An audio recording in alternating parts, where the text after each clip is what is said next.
ఈ మధుపదం YouTube channel వీడియోని subscribe చేసి గంట గుర్తును నొక్కి ఆల్ని సెలెక్ట్ చేసి ప్రతిరోజు యూట్యూబ్ ఓపెన్ చేసి అడుగున ఉన్న సబ్స్క్రిప్షన్ బటన్ నొక్కితే అన్ని లేటెస్ట్ వీడియోలు చూడవచ్చు.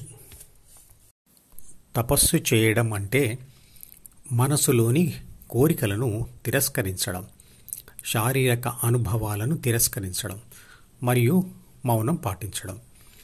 ప్రపంచానికి ఎంత దూరంగా ఉంటే అంతగా తపస్సు చేయడం సాధ్యమవుతుంది మరియు తీవ్రం కూడా అవుతుంది. అందుకే ఋషులు అడవిలో తపస్సు చేసేవారు. వైరాగ్యం అనేది ఒక్క స్టెప్లో అంటే ఒక్క గెంతులో చేరుకునే స్థితి కాదు.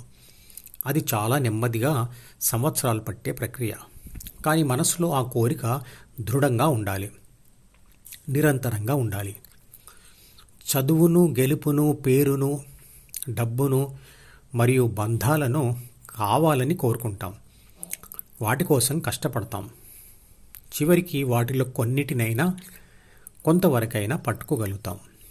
వాటిని పట్టుకునేప్పుడు ఎంత గట్టిగా పట్టుకుంటామంటే వాటిని వదిలించుకోవాలన్నా వీలు కానంత గట్టిగా పట్టుకుంటాం.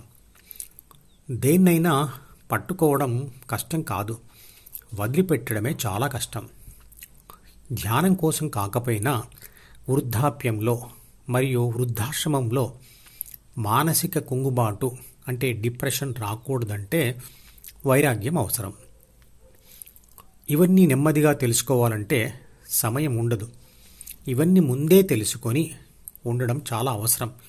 లేదా ఇవన్నీ నెమ్మదిగా కళ్ళు తెరిచి నిజం ఏదో తెలుసుకునేలోగా మాయతెరలు కప్పేస్తాడు. ఎక్కడో దూరాన కూర్చున్నావు, ఇక్కడి మా తలరాతలు రాస్తున్నావు అనే తెలుగు పాటలో ఇదే విషయం చెప్తాడు. దాని లింక్ను ఈ వీడియో డిస్క్రిప్షన్లో ఉంచుతున్నాను, వినండి. మొదటి నుండే అంటే ఇంతకుముందు చెప్పిన వాటిని పట్టుకునే ప్రయత్నం చేస్తూనే వాటిని విడిపించుకునే విధానం కూడా సిద్ధంగా ఉంచుకోవాలి. కొండ ఎక్కేప్పుడే దిగడానికి కూడా సిద్ధమైన ప్లాన్ ఉండాలి కదా. సాధ్యమైనంతగా ఆస్తులు, వస్తువులు, పనులు, పరిచయాలు, బంధుత్వాలు, బయట తిరగడాలు తగ్గిస్తూ పోవాలి. వైరాగ్యం వల్ల కొత్తగా ప్రపంచం నుంచి వచ్చే అనుభవాలు తిరస్కరించబడతాయి. అంటే మనసులోకి చేరే కొత్త సమాచారం అంటే డాటా తగ్గుతుంది. అందువల్ల సమాచార విశ్లేషణ ఉండదు, కొత్త కోరికలు పుట్టవు. కాబట్టి చిత్రపటంలో చూపించిన ఇంగ్లీష్ అక్షరం డి యొక్క బరువు లేదా సైజ్ తగ్గుతుంది. అప్పుడు బాహ్య ప్రపంచపు కోరికలు తగ్గి ధ్యాన కోరిక బలపడుతూ ఉంటుంది. ఇక మిగిలింది ఇదివరకే వచ్చి చేరిన ప్రాపంచిక సమాచారం మరియు ఇదివరకే తయారు చేసుకున్న సూచనలు అంటే అవి డీలో ఉంటాయి. నిరంతర ధ్యాన సాధనతో అంటే అభ్యాసం వల్ల అవి వాడబడక క్షీణించిపోతాయి.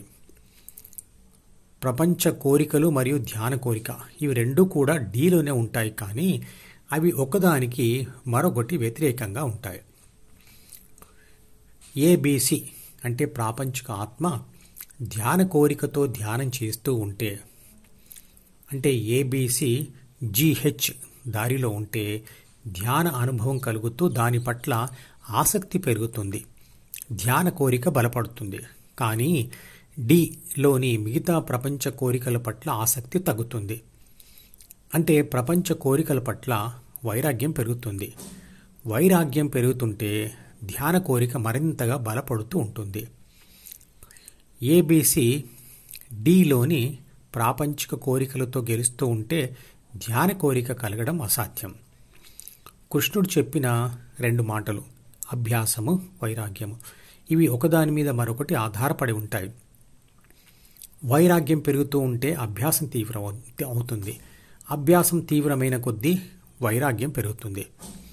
ధ్యాన అభ్యాసం మొదలు పెడితే ధ్యాన అనుభవాలు రావడం కొంత ఆలస్యం అవుతుంది, కానీ ఒకసారి అనుభవం పొందిన తర్వాత ఆ అనుభవం సహజంగానే మరింత ధ్యాన ఆసక్తిని రేకెత్తిస్తుంది. నెమ్మదిగా ప్రపంచం పట్ల వైరాగ్యాన్ని పెంచుతుంది.